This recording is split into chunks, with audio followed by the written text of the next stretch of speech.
тәкаппар дүние, маған да бір қарашы, танисың ба сен мені, мен қазақтың баласы. Қазақтың дауылпаз ақынның бұл жыры бала күнінен көңілінде жатталып өскен Айдана Қасымқызы Қарқаралы ауданының Қасым Аман Жолов атындағы ауылдың тумасы. Өзі тәуелсіздіктің төл құрдасы.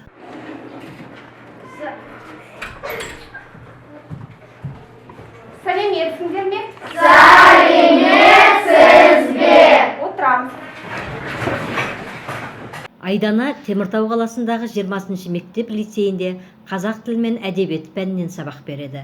Жас ұстаздың мақсаты шәкірттеріне сапалы білім беру, олардың өз елінің тілін құрметтеуге баулу, мемлекет тілді меңгерту болып табылады. Менің мамандығым өте ерекше мамандық деп ойлаймын. Осы тәуелсіздігіміздің де ең басты құрал осы білім, болашақ ұрпағымыздың білімді болуы, парасатты болуы.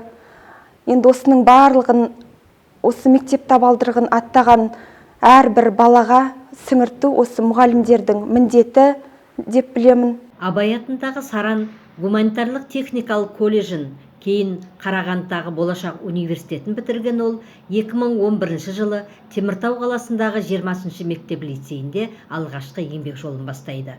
Ұстаздық ету бала күннен арман болған жас маман үшін бұл ең бір есте қалатын күндер еді. Міне сонан бері 10 жыл уақыт зымырап өте шығыпты. Ең алғаш осы мектепке келген кезде мен 20 жаста ғана едім. 20-ға да толмаған 19 жаста едім.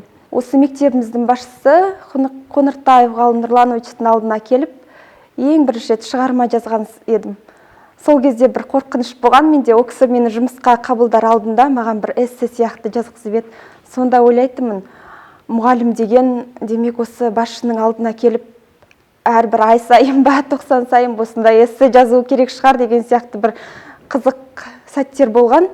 Орыс тілді мектепте қазақ тілі мен әдебиеті пәнінен сабақ жүргізудің өз қиындығы мен жауапкершілігі де зор екенін жас маман жақсы түсінді. Алайда өз мамандығына деген сүйіспеншілігі оны үлкен жетістіктерге жетеледі. 10 жылдың ішінде тәжірибе жинақтап, республикалық, облыстық, қалалық деңгейдегі шараларға қатысып, ашық сабақтар жүргізіп, өзінің ерекше қырымен таныла білді. Жас маманның аяғы алысын мектеп басшысы да бірден таныды. Ұжым мүшелерінің қолдауы да жас ұстазды қанаттандыра түскендей болды. Айдана Қасымқызы енді 10 жылдан артық біздің мектепте жұмыс еңбек етіп келе жатыр. Өте жақсы, білікті сондай маман. Тәуелсіздіктің құрдасы болса, тіпті өзінің аты затына сай, сондай өте ұқыпты, өте тиянақты, өте білімді мамандардың бірі. Әрине, бұл Теміртау қаласындағы номер 20-шы мектеп лицейі инновациялық мектептер қатарына жатады. Осы мектепте жұмыс істегеніме өте қуаныштымын. Бұл мектепте білікті де білімді мамандар қызмет атқарады.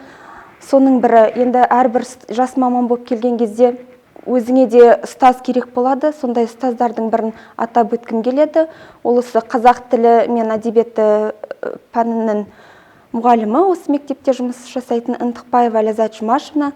Осы кісіден көптеген үлгі алдым деп айтуға болады.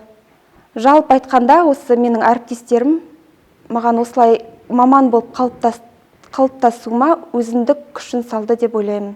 Теміртау қаласы Айдана үшін алғашқы еңбек жолын бастаған, әрі отбасын қорған құтты мекенге айналды. Ол шәкірттеріне білім берумен қатар, отбасында жұбайымен бірге бір ұл, бір қыз тәрбиелеп отыр. Білікті ұстаз болумен қатар, шағын отбасының ұйытқысы болуды басты міндетім деп санайды. Ең басты мақсаты тәуелсіздік құрдасы деген атқа лайықты болу.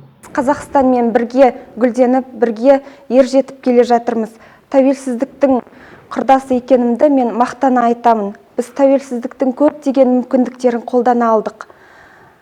Тәуелсіз, бейбіт елде білім алдық, өз ойымызды еркін жеткіземіз.